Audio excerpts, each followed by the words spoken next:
On va parler de l'histoire des langues. Alors c'est un truc un peu chiant, donc je vais essayer de faire ça un peu de façon interactive. Donc je vais poser des questions, vous allez me faire les réponses, puisque c'est sous forme de questions-réponses. Je vais quand même introduire le truc, hein. Donc la linguistique c'est l'étude du langage. Pour étudier le langage, on étudie les langues, hein. C'est encore ce qui marche le mieux. Alors il y a plusieurs façons de le faire, hein. Moi, ma façon préférée ça reste donc l'étymologie, hein, l'histoire des langues, voir comment ça évolue, hein. J'ai un peu une chaîne sur le sujet. Vous en allez pas. C'est pas si chiant que ça, non. Et alors ça fait déjà un petit moment que les mecs quand même s'étaient rendu compte que les langues ça évolue, hein, parce que même déjà dans la Bible, c'était comme écrit qu'au départ les mecs ils parlaient plus ou moins la même langue, et puis ils ont construit une tour, Dieu a tout pété, et ils se sont retrouvés à plus se piger les uns les autres. Ça c'est la tour de Babel. Puis déjà encore au Moyen-Âge, du coup on s'est dit, tiens, on parle pas les mêmes langues, on doit avoir une même langue à la base, on sait pas trop à quoi ça ressemble. Alors les mecs au départ ils pensaient que c'était l'hébreu. Après ils se sont dit merde, pourtant l'Ancien Testament c'est en grec, le Nouveau Testament c'est en latin, qu'est-ce que c'est que ce bordel? Effectivement c'est un beau bordel. Donc il faudra quand même attendre un petit moment avant vraiment qu'on cerne ce que c'est que la linguistique historique, hein. On considère souvent que c'est Sir William Jones qui, à la fin du XVIIIe siècle, un jour, se barre en Inde, et le mec là-bas il se fait un peu chier et il tombe sur des textes, des vieux textes en sanskrit. Et là il se dit merde, ça ressemble quand même pas mal à du grec et à du latin, et c'est comme ça qu'on a découvert donc l'indo-européen. Donc moi j'aimerais bien faire un truc ce soir autour de l'indo-européen, donc vous faire deviner en fait quelle langue, quoi ça correspond à l'indo-européen, parce que c'est un beau bordel, on ne sait pas trop à quoi ça correspond, même encore aujourd'hui les universitaires ne cernent pas forcément trop l'ampleur que ça a pu avoir, à quoi ça ressemble vraiment.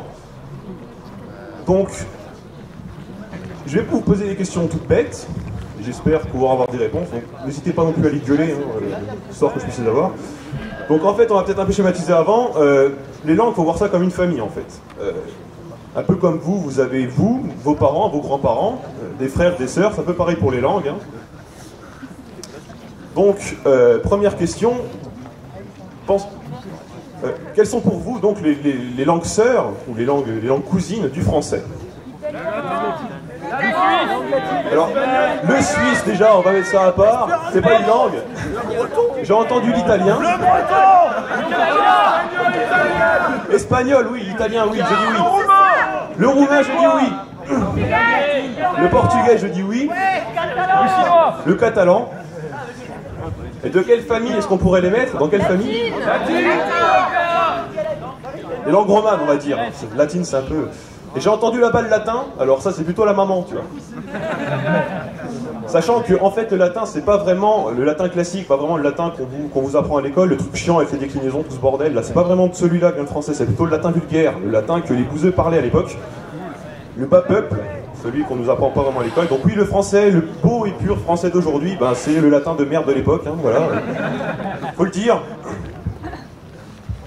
Et moi, du coup, j'ai une question. Bon, j'ai un peu répondu avant, donc on va voir si vous suivez. D'où vient le latin? De l'indo-européen, effectivement. Quel type de famille de langues peut-on trouver dans l'indo-européen selon vous? Quelles autres langues? Qu'est-ce que ça peut inclure?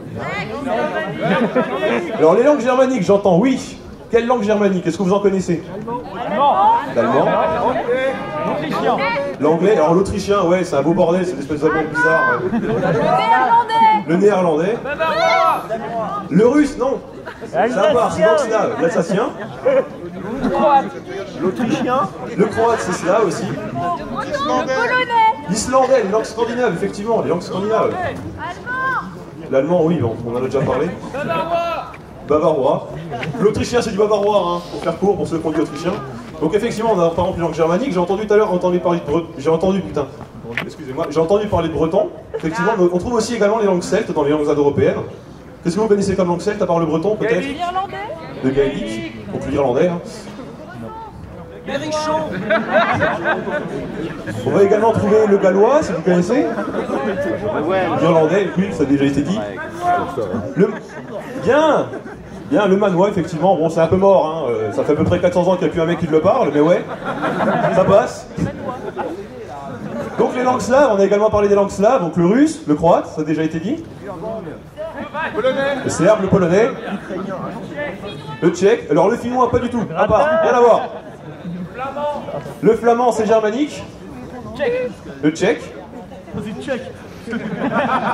Bon, en gros, on a fait le tour. Hein.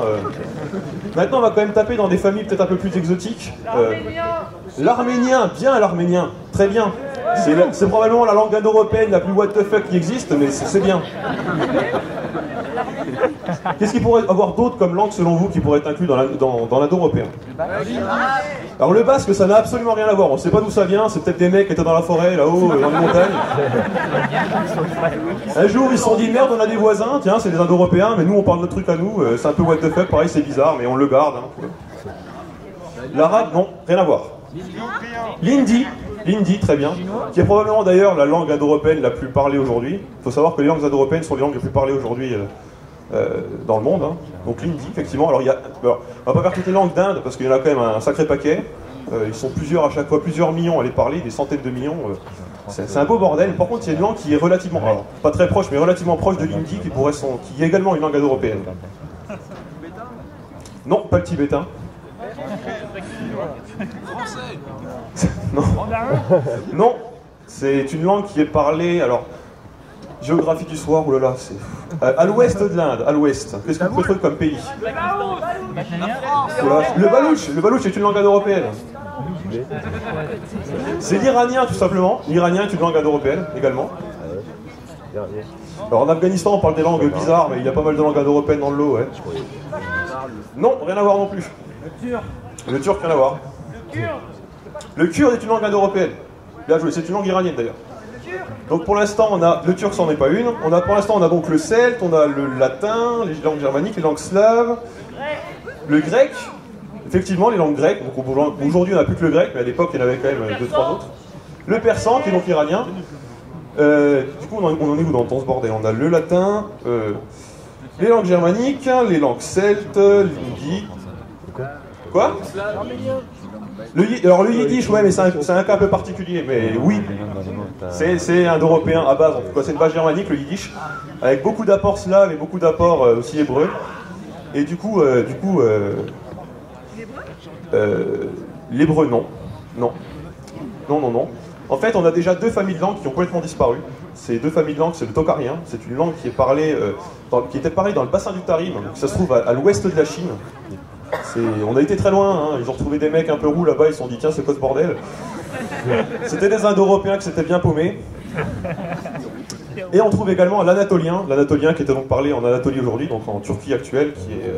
Alors pareil là les mecs, ils se sont dit merde, on est tombé sur une langue un peu bizarre, on sait pas trop si c'est de l'Indo-Européen ou pas, ça ressemble beaucoup, peut-être que c'est la maman, peut-être que c'est la petite fille, on sait pas trop, mais dans le doute on fout ça là-dedans et on inclut. Et sinon, qu'est-ce qu'on a d'autre? J'en oublie toujours une. L'aramien, non, l'aramien c'est une langue sémitique. Comme l'hébreu, l'arabe, un peu plus bordel. Non, alors, je reprends, c'est germanique, donc on a le latin, le celte, nos deux langues à la con là, l'iranien, donc nos deux langues à la con là qui sont mortes, hein, les trucs qui sont plus parlés depuis je sais pas combien de temps. Les langues slaves. Finno-ougriens, ce n'est absolument pas indo-européen. Alors il y a des tentatives de reconstruction, mais c'est un beau bordel. Rien à voir. C'est des mecs, pareil, ils se sont perdus, ils ont foutu leurs chevaux là-dedans dans un pré, ils se sont dit tiens, on est bien ici, et du coup ça fait un îlot où les mecs parlent un truc qui n'a rien à voir.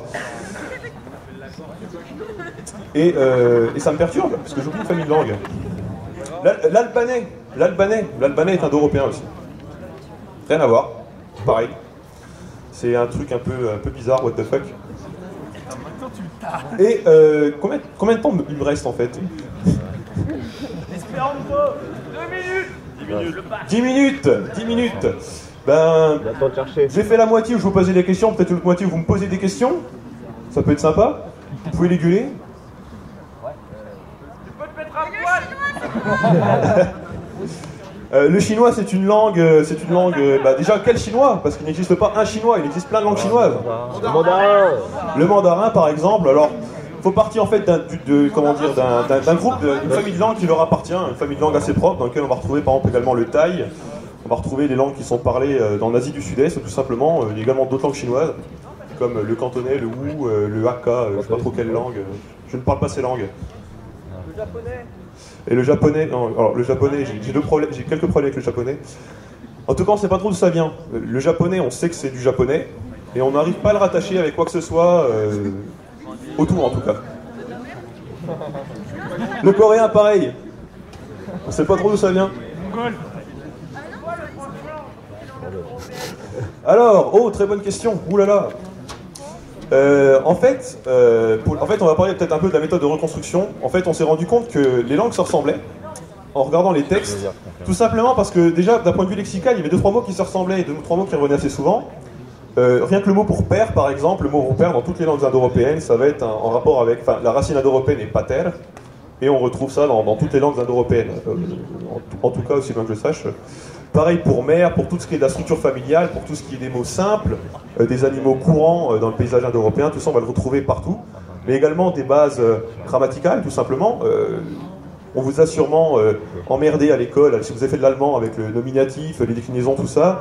Pareil en latin, pareil en grec, en fait on les retrouve dans toutes les langues indo-européennes, à la base en tout cas. Bon, ça c'est un peu perdu, parce qu'en français on a un peu tout tèche par la fenêtre, mais bon... En tout cas, à la base c'est là, donc en tout cas ça fait partie de la base. Et aussi au niveau du fonctionnement de la langue en elle-même, si jamais vous avez peut-être étudié, je sais pas, d'autres langues comme le japonais ou le chinois, vous voyez bien quand même que ça n'a rien à voir, vraiment rien à voir à la base. Que ce soit d'un point de vue lexical ou d'un point de vue grammatical, hein, vraiment ça n'a absolument rien à voir. Et donc en fait, par élimination, on arrive à voir ce qui est indo-européen ou ce qui ne l'est pas. Bon, à l'époque, quand même, les mecs ont quand même bien dû se casser la tête, hein, parce qu'on n'avait pas non plus toutes les informations qu'on a aujourd'hui, pas tous les textes qu'on a aujourd'hui. En tout cas, il y a encore beaucoup de recherches dans le domaine, donc c'est assez difficile de dire ce qu'il y a vraiment tout en commun, parce qu'il y a toujours des langues qui disent, ben, nous en fait, on n'a pas ça, mais tout le reste on l'a. Donc c'est quand même un beau bordel. Un beau bordel. Ça sort d'où le russe? Le russe est une langue slave. Probablement la plus chiante à apprendre d'ailleurs. Oui.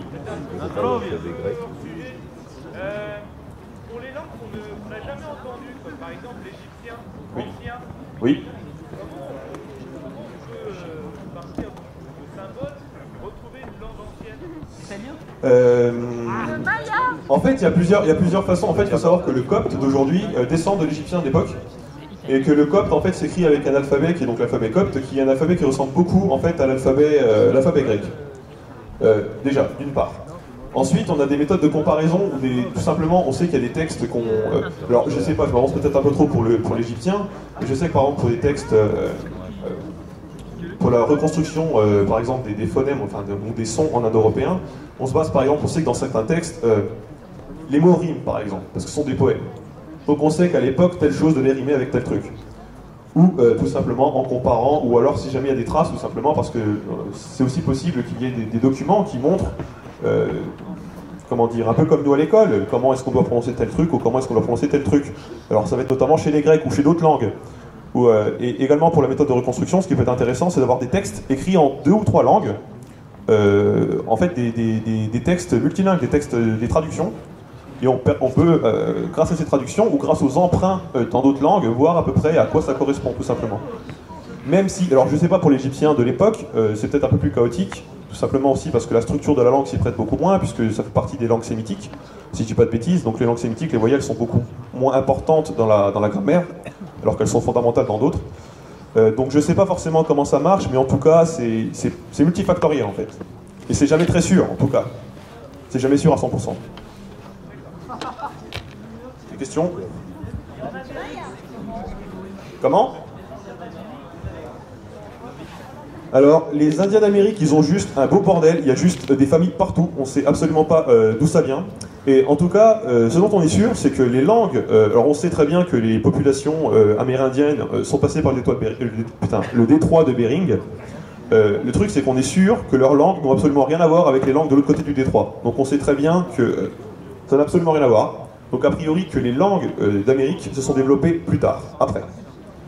Mais de façon complètement aléatoire, ils ont je sais pas combien de familles, ça n'a absolument rien à voir. Ils ont probablement les langues les plus bizarres qui existent sur Terre.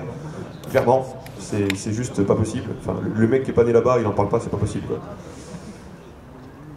Justement, pour faire le lien avec les deux Bering, toutes les langues du pôle Nord, les Inuits, les Nénètes, ce que parlent les Lapons ou les Esquimaux, etc. Est-ce que tout ça c'est pareil?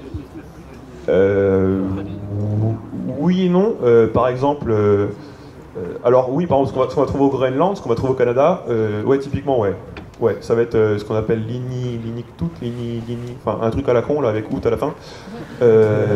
Ça, ouais. C'est d'ailleurs, c'est un type de langue qui est bien sympa, parce qu'en fait, c'est un type de langue qu'on appelle polysynthétique, c'est-à-dire qu'un mot égale une phrase, donc retrouve-toi bien dans le beau bordel que ça fait. Voilà, c'est pour ça, souvent, en fait, vous avez peut-être déjà souvent entendu qu'il y a le mythe comme quoi il y aurait 1000 mots pour dire neige. En fait, non, ils en ont 2. C'est juste qu'avec ces 2 mots, en fait, ils font des phrases comme as, et ça fait un mot, hein, parce qu'un mot égale une phrase. Donc forcément, ils se retrouvent avec de facto 1000 mots, mais en fait, ils ont que 2 racines pour dire la neige à la base, en fait. Tout simplement. Mais oui, alors par contre, les lapons ou les Sams, non. Ça va être une langue finno-ugrienne, donc ça va être plutôt rattaché au finnois, tout simplement. C'est pas les mêmes. Ouais, j'entends une question. Oui. Encore une question à la con. J'en ai plein comme ça. Les langues évoluent normalement. Enfin, j'imagine que Oui. les langues évoluent par rapport au parler des gens. Oui. Le fait que l'écriture soit arrivée à un moment donné, qui a donné l'histoire d'ailleurs, n'a pas figé les langues. Non. Non, pas du tout. D'ailleurs, un bel exemple, c'est qu'en français, on écrit ça à moitié comme du latin, et pourtant on le prononce plus du tout comme c'est écrit. Tout simplement parce que les langues évoluent quoi qu'on fasse. On a beau figer, foutre des normes à la con, ça marche pas. D'ailleurs, l'Académie française, elle essaye tous les jours d'en rajouter. Ah, il fallait que je la casse, celle-là, effectivement. Voilà, et ben non, ça sert à rien, ça marche pas, parce que quoi qu'il arrive, la langue évoluera. Et d'ailleurs, la langue pure d'aujourd'hui, celle qu'on considère comme pure, c'est la langue bâtarde d'il y a 2 siècles. Si jamais vous allez déterrer Racine, et que vous lui sortez Victor Hugo, et vous faites parler Victor Hugo devant Racine, Racine, il est ouf, hein, il est mort, quoi. Il se dit, mais c'est quoi ce pecno, quoi? C'est juste parce que les langues évoluent, et que forcément, la langue qui nous paraît pure à un moment, en fait, c'est la langue bâtarde d'une autre époque. L'écrit peut, en fait, vraiment influencer, légèrement. Ce sera jamais significatif, jamais. Impossible, c'est vain. On a plein d'apports lexicaux, n'importe comment, des modifications grammaticales qui font que d'ailleurs, probablement, vous, quand vous parlez ou quand vous écrivez, vous vous rendez sûrement compte que quand vous écrivez, vous devez vachement réfléchir en fait à ce que vous écrivez. C'est hyper pas naturel des fois. On utilise des verbes qu'on n'utilise jamais. Ok. C'est vrai. Très bien. Ils sont d'accord. C'est magnifique. Merci, je sais. Vive la barbe. C'est plutôt que de dire time en fait, je crois. À poil. Et du coup, je sais plus ce que je disais. Peut-être plus de temps en fait, je sais même pas combien de temps il me reste. 3 minutes. Du coup, j'étais en train de taper sévère sur l'Académie française, non? Ça devait être ça. Ouais, ça me ressemble pas mal. Non, juste pour vous dire que n'importe comment, ça vous paraît parfois peu naturel l'écrit, et tout ça tout simplement parce qu'en fait l'écrit, on essaye de le figer, alors que l'oral évolue bien plus vite que l'écrit, et qu'en fait on se retrouve à apprendre des structures ou des phrases qui nous sont à la base étrangères. Tout simplement, en français, un truc typique, ça va être l'inversion. Hein. Fais-tu cela? Qu'est-ce que tu... Enfin, je sais pas, c'est plutôt tu fais cela. Enfin, est-ce que tu fais ça, tu vois? Ce sera plutôt comme ça. Et en France, en fait, il faut savoir aussi que tout simplement, en fait, l'écrit n'empêchera pas la langue d'évoluer. Par contre, l'écrit va être souvent ça va démarquer socialement, tout simplement. Hein. Ça va permettre de séparer ceux qui ont eu la chance d'avoir une très bonne éducation de ceux qui n'ont pas forcément la chance d'en avoir une. Oui. Je sais pas. Alors je peux pas répondre, je suis pas compétent. Je ne connais pas Rabelais malheureusement, j'ai jamais eu l'occasion de parler avec lui. Et on connaît le temps d'évolution d'une langue. Alors c'est très aléatoire, il y a des gens qui ont tenté des échelles pour quantifier tout simplement en analysant un stock de mots et en se disant 1000 ans plus tard on va voir ce qui se passe. Et en fait on a des résultats très aléatoires parce que par exemple l'anglais, comme les Français ont foutu un beau bordel là-bas, ils ont renouvelé beaucoup de leur lexique tout simplement parce qu'on leur a filé plein de mots, ils nous ont piqué plein de mots. Et du coup, oui, chez eux, par exemple, ça a énormément évolué d'un point de vue, aussi d'un point de vue grammatical et d'un point de vue lexical. Maintenant, si tu vas en Islande, ça n'a pas beaucoup bougé, quoi. Ces 1000 dernières années, c'est plutôt stable au niveau du lexique. C'est même plutôt très stable. Ce qui en fait fait que c'est très difficile de quantifier ce genre de choses. En fait, on ne peut pas vraiment. Tout ce qu'on sait, c'est que ça évolue, des fois plus vite, des fois plus lentement. On ne sait pas vraiment comment ça marche, en fait. On ne sait pas vraiment. On sait que ça se passe. On ne sait pas à quelle vitesse ça se passe, mais on sait que ça se passe.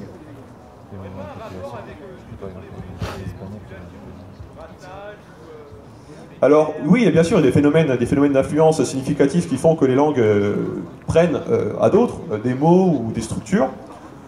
Après, voilà, enfin des brassages, il y en a toujours eu. Après, ça n'empêche pas les langues d'évoluer, mais ça n'empêche pas non plus de les faire évoluer plus vite ou moins vite. Je suis pas sûr qu'il y ait vraiment une influence significative. En fait, je sais pas, enfin, je suis même pas sûr que quelqu'un le sache, mais je pense pas que c'est assez aléatoire malgré tout au fond. J'ai une question. Dernière question. Dernière question, oui? Est-ce que tu connais, il y a quelque chose à dire sur les origines du manuscrit du Voynich? Non. Non, non, non. Malheureusement, non. Que tu connais pas ou tu n'as rien à dire là-dessus? C'est le livre des feuilles, non? C'est le gros bouquin avec une langue totalement random. Ouais, c'est ça, ouais.